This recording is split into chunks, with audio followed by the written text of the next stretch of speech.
इस वक्त दिल्ली के तालकटोरा स्टेडियम में मुसलमानों का महासम्मेलन चल रहा है, जिसमें मुस्लिम पर्सनल लॉ बोर्ड के महासचिव फजलुर रहीम मुजद्दिदी शामिल हैं। कुछ देर पहले चैनल पर मुस्लिम पर्सनल लॉ बोर्ड के महासचिव की गलत तस्वीर चली थी। उनकी जगह पाकिस्तानी मौलाना फजल उर रहमान की तस्वीर लग गई थी। इसके लिए हम खेद व्यक्त करते हैं। आगे बढ़ेंगे, अब बात करेंगे जम्मू कश्मीर की, जहां कुदरत का कहर जारी है। जम्मू कश्मीर के रामबन में ऐसी तबाही आई कि 3 दिन बीत जाने के बाद भी लोग त्राहिमाम कर रहे हैं और अब जम्मू कश्मीर के मुख्यमंत्री रामबन के लोगों के गुस्से का सामना कर रहे हैं। अब से कुछ देर पहले सीएम उमर अब्दुल्ला हालात का जायजा लेने रामबन पहुंचे, लेकिन उनकी गाड़ी को लोगों ने घेर लिया, जमकर नारेबाजी की। लोगों का कहना है कि लैंडस्लाइड और बादल फटने के बाद उनका सब कुछ तबाह हो गया, लेकिन प्रशासन और सरकार के नुमाइंदे उनकी सुनवाई नहीं कर रहे। लोगों का कहना है कि उनके पास ना तो घर है, ना ही खाने पीने के लिए कुछ बचा है। ऐसे में जल्द से जल्द उनकी मांगों को पूरा करना चाहिए।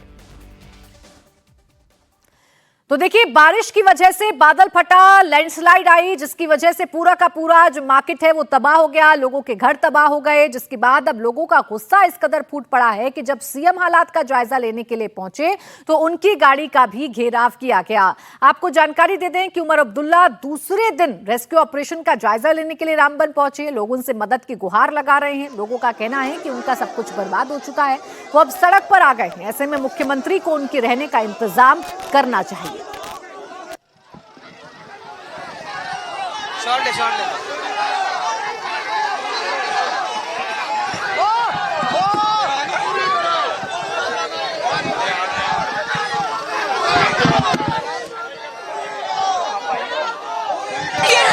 लीडर बनाया, लेकिन इनका पूरा फर्ज बनता है हमारी बात करना, हमारी परेशानियां सुनना, लेकिन इन्होंने हमें पैरों के नीचे रोक दिया है।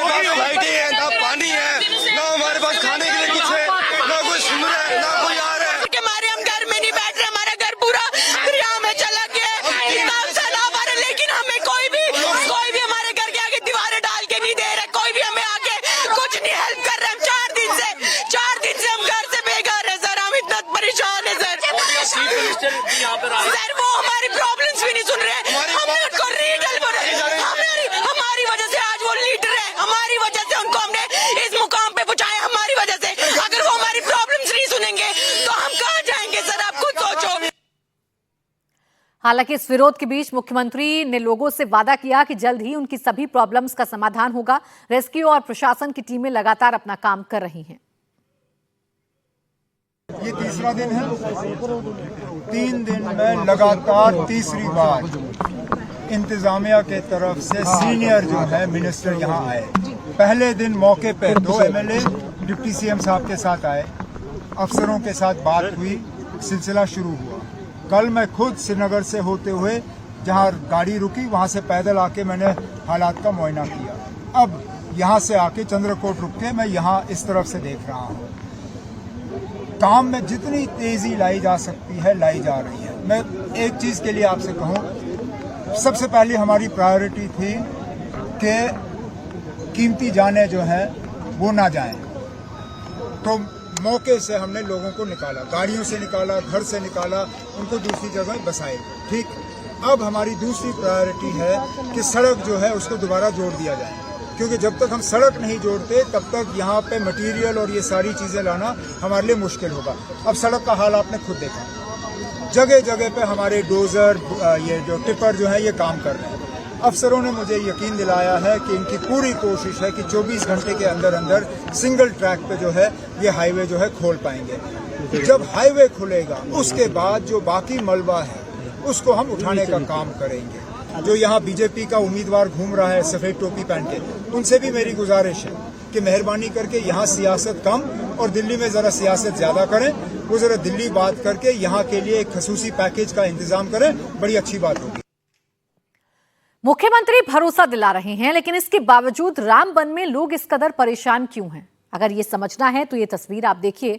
यहाँ नेशनल हाईवे लेकर सड़कों पर मलबा ही मलबा दिखाई दे रहा है। रोड टूट चुकी है, सड़क पर कई फीट मलबा दबा हुआ है। लोग परेशान हैं क्योंकि जरूरत की चीजें भी लोगों को मुहैया नहीं हो पा रही हैं।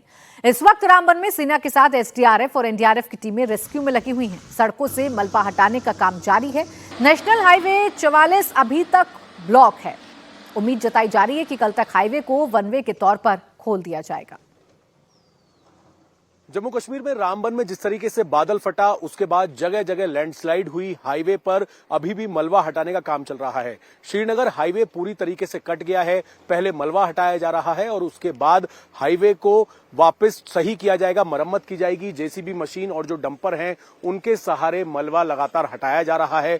और अभी भी अगर आप देखेंगे तो जो लेबर है वो काम कर रही है, एनडीआरएफ के लोग काम कर रहे हैं और इस तरीके के बड़े बड़े पत्थर जो हैं जो सड़कों पर आ गए थे उनको हटाने का काम किया जा रहा है। अगर आप आगे देखेंगे तो इस तरीके से जो जेसीबी मशीन है, जो डंपर हैं, उनके सहारे मलबे को साइड किया जा रहा है ताकि जब यहां से मलबा हट जाएगा उसके बाद जब श्रीनगर हाईवे की मरम्मत हो जाएगी तब आम गाड़ियों को खोला जा सके। और यही वजह है कि मलबा हटाने में समय लगेगा। लेकिन मौसम की अगर बात की जाए तो मौसम आज सुबह हालांकि तेज हवाएं चली थी, बारिश हुई थी, लेकिन फिलहाल मौसम खुल गया है। अभी धूप हो रही है और इस वजह से चाहे हम रामबन के पूरे हाईवे तक की बात करें, अगर मौसम इसी तरीके का रहता है तो काम करने में आसानी होगी। और ये जिस तरीके से बाउंड्री वॉल भी बनाई जा रही है, काम तेजी से हो पाएगा ताकि किसी को जब पूरा रास्ता जो है वो सही हो पाएगा, किसी तरह की परेशानी नहीं होगी। यही वजह है कि फिलहाल प्रशासन लगातार काम कर रहा है। जो यहाँ के लोग हैं, यहाँ पर काम अभी स्पीड से चल रहा है। किस तरीके से काम चल रहा है? बिल्कुल सर, बहुत स्पीड से चल रहा है। मैं इंजीनियर हूँ, सिविल इंजीनियर हूँ। तो हमारी कंस्ट्रक्शन कंपनी को ये काम मिला। मौसम की वजह से कोई परेशानी किसी तरह की? सर प्रॉब्लम्स आती रहती हैं, जैसे छोटे छोटे स्लाइड्स आ जाते हैं। हमारी मशीनरी लगी हुई है, बिल्कुल क्लियरेंस है, ये रोड बिल्कुल क्लियर है, इसमें कोई परेशानी नहीं है सर। सुबह रात को जिस तरीके से काफी बारिश हुई थी, मौसम खराब हुआ था, तो उस वजह से क्या दिक्कत आ रही थी? उस वजह से यही सर दिक्कत है कि जो ट्रैफिक है हम तो नीचे रुकवा देते हैं कुछ ट्रैफिक को, और ये जो पेड़ पौधे हैं ये गिरते हैं, ये किसी भी तरह का डैमेज कर सकती है। इस तरीके से लैंडस्लाइडिंग हुई थी, बादल फटा था, उस वजह से आप लोगों के काम में काफी परेशानी आई थी? सर बहुत परेशानी आई, हमारा काम भी बंद रहा है 1-2 दिन। फिर से हमारी मशीनरी तो वर्किंग पे थी, बट मैन पावर वाला काम जो वो बंद रहा सर। बहुत शुक्रिया हमसे बातचीत करने के लिए। तो काम शुरू हो गया है और मलबे को भी यहां से जल्द हटाया जा रहा है ताकि जो आगे वाले रास्ते हैं वहां पर काम सही तरीके से शुरू किया जा सके। तो रामबन में इस वक्त मलबे में कारें दबी हुई हैं, ट्रक पूरी तरह मलबे में समा गए हैं, गाड़ियां पूरी तरह से खराब हो चुकी हैं, उनको बाहर निकालने का काम किया जा रहा है। मलबा कीचड़ बनकर कई फीट जमा हो गया है। जम्मू श्रीनगर हाईवे पर 12 से ज्यादा जगहों पर भारी मात्रा में कीचड़ जमा है। कुछ जगह 20 फीट से ज्यादा कीचड़ है। हाईवे फिर से खोलने में 5 से 6 दिन अभी लग सकते हैं। रामबन से आगे जो श्रीनगर जाने वाला हाईवे है NH-44, वहां पर किस तरीके की तबाही का मंजर है वो तस्वीरें हम आपको दिखाएं। सबसे पहले मैं आपको ये एरिया दिखा दूं, यहाँ पर जगह जगह लैंडस्लाइड हो रखी है और इसी वजह से आगे आप देखेंगे तो जेसीबी मशीन काम कर रही है। मलबा आगे इतना ज्यादा है, पूरे पहाड़ जो हैं वो जगह जगह गिरे हुए हैं, रास्ता कटा हुआ है और फिलहाल जब तक इस मलबे को नहीं हटाया जाएगा ये श्रीनगर हाईवे शुरू नहीं होगा।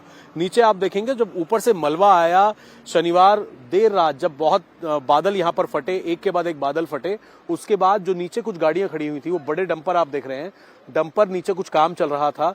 ये मिक्सचर और डंपर जो हैं वो पूरी तरीके से इस मलबे के अंदर दब गए हैं। ऐसी जो गाड़ियां हैं, जगह जगह ऐसी तस्वीरें हैं जहां पर गाड़ियां, बड़ी बड़ी फैक्ट्री जो है दबी हुई है। नीचे आप मंदिर देख रहे हैं, मंदिर के आसपास चारों तरफ मलबा है, वहां पर एक छोटी सी फैक्ट्री है जहां पर कुछ काम चल रहा था। ये फैक्ट्री और ये तमाम मिक्सचर और जितने कंटेनर थे सब कुछ दब गए हैं। नदी जो है यहाँ की रामबन से जो होती हुई श्रीनगर जाती है, यहाँ पर आप देख सकते हैं कितना तेज बहाव अभी इस नदी का है।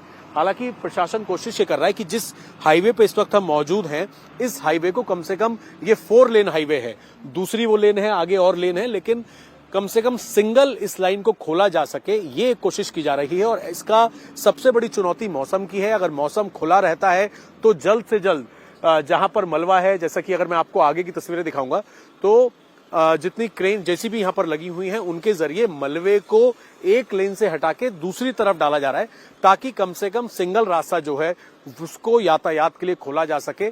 इसमें काफी वक्त लगेगा और यही वजह है कि ऊपर से अभी भी क्योंकि जब तेज बरसात हुई थी ऊपर से किसी तरीके से पहाड़ के कुछ हिस्से जो हैं वो टूटकर नीचे ना आए, ऐसे में कहीं ना कहीं परेशानी हो सकती है आने जाने वाली गाड़ियों के लिए।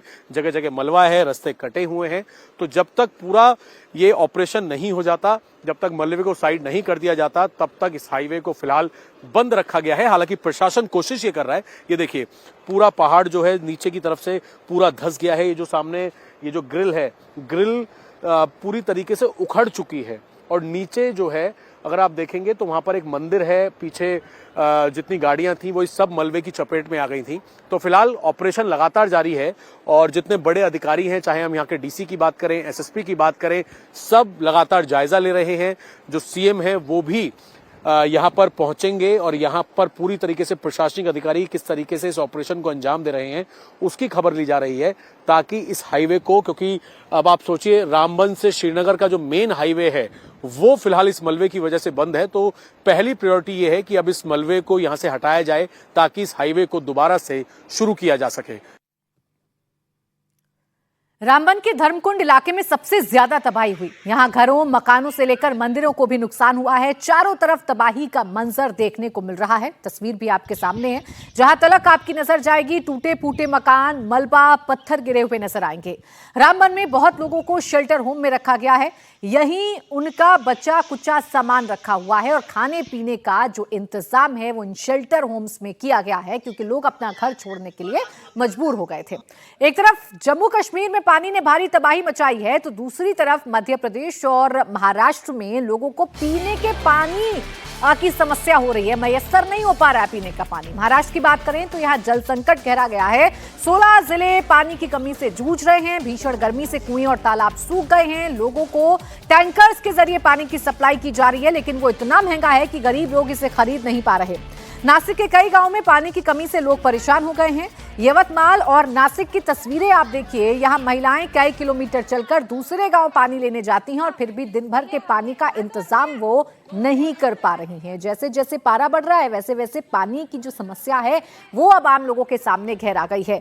पूरे महाराष्ट्र की बात करूं तो 16 जिले इस वक्त पानी की कमी से जूझ रहे हैं। नासिक, अमरावती, यवतमाल, लातूर, नंदुरबार, नांदेड़, अकोला, सतारा, संभाजीनगर में इस वक्त पानी की बहुत कमी है। लोगों को दूर दराज से पानी इकट्ठा करना पड़ रहा है। दूर दराज से महिलाएं पानी लेकर आ रही हैं और फिर भी पानी की आपूर्ति नहीं हो पा रही है। नासिक के भी कई गांव पानी की कमी से बेहाल हैं। पेठ तहसील के बोरीचीबारी नाम की ये तस्वीर आप देखिए। यहाँ गांव की आबादी करीब 550 लोगों की है। इस गांव में जो कुआं है वो लगभग सूख चुका है। कुआं सूख जाने की वजह से गांव की महिलाओं को एक घड़ा पानी के लिए 2 किलोमीटर दूर कुंबाले गांव जाना पड़ता है। यानी पानी लेकर आने जाने में करीब 4 किलोमीटर का सफर एक बार में महिलाओं को तय करना पड़ता है। महाराष्ट्र के ग्रामीण इलाके गंभीर जल संकट से जूझ रहे हैं। इस वक्त हमें नासिक जिले के पेठ तहसील में एक उस गांव में जहां पर महिलाओं को अपनी जान जोखिम में डालकर एक ऐसे सूखे कुएं में उतरना पड़ता है जहां पर पानी लगभग खत्म हो चुका है। ये बोरचीबाड़ी गांव है। यहां पर इन महिलाओं को देखिए जो पिछले 3 महीने से अपने गांव से करीब 2 किलोमीटर दूर पानी लाने के लिए मजबूर है, क्योंकि इनके गांव का ये जो कुआं है वो कुआं पूरी तरह से सूख गया है। मैं चाहूंगा मेरे वीडियो जर्नलिस्ट सागर खाड़े आपको अंदर की तस्वीरें दिखाएं। अभी सिर्फ अप्रैल महीना चल रहा है और यहाँ पर इस गांव की आबादी करीब 550 के आसपास है। 550 लोग इसी एक कुएं पर पानी के लिए निर्भर है। लेकिन आज क्या स्थिति है देखिए, पानी लगभग सूख चुका है। नीचे जो है आप एक छोटा सा पॉइंट देख रहे हैं जहां पर पानी है। गांव के सरपंच का कहना है कि यहां पर उस छोटे से पॉट में करीब 200 लीटर पानी ही प्रतिदिन इस कुएं में आता है। अब सोचिए कैसे 550 की आबादी इस 200 लीटर पर निर्भर रह सकती है। पिछले 3 महीने से गांव वालों का आरोप है कि वो शिकायत कर रहे हैं, लेकिन पानी की व्यवस्था अब तक स्थानीय प्रशासन की तरफ से नहीं की गई है। गांव के आसपास पानी की कोई व्यवस्था नहीं है। एक कुआं है वो भी सूख गया है।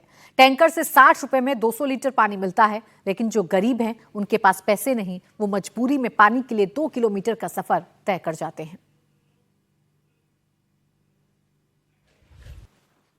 हमारे पास उधर आजू बाजू कुछ पानी नहीं, इसलिए आना पड़ता है इधर।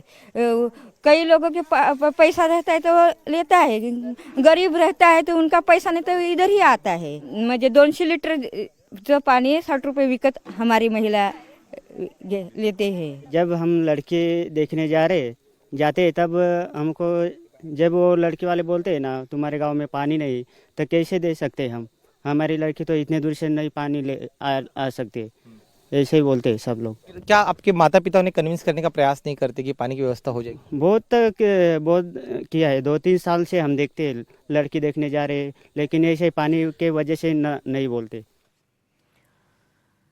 बड़े बड़े दावे सरकार प्रशासन की तरफ से किए जाते हैं, लेकिन इन तस्वीरों को देखकर समझा जा सकता है कि आजादी के इतने साल बाद भी पानी एक कितनी बड़ी समस्या लोगों के लिए है। सिर्फ महाराष्ट्र ही नहीं, मध्य प्रदेश में भी जल संकट गहरा गया है। भीषण गर्मी की वजह से कई नदियां सूख गई हैं। मालवा रीजन में पानी की भारी किल्लत है। 5000 से ज्यादा गांव में लोग बूंद बूंद को तरस रहे हैं। काली सिंध नदी पूरी तरह से सूख चुकी है। यहां रहने वाले लोगों को पानी के लिए दर दर भटकना पड़ रहा है।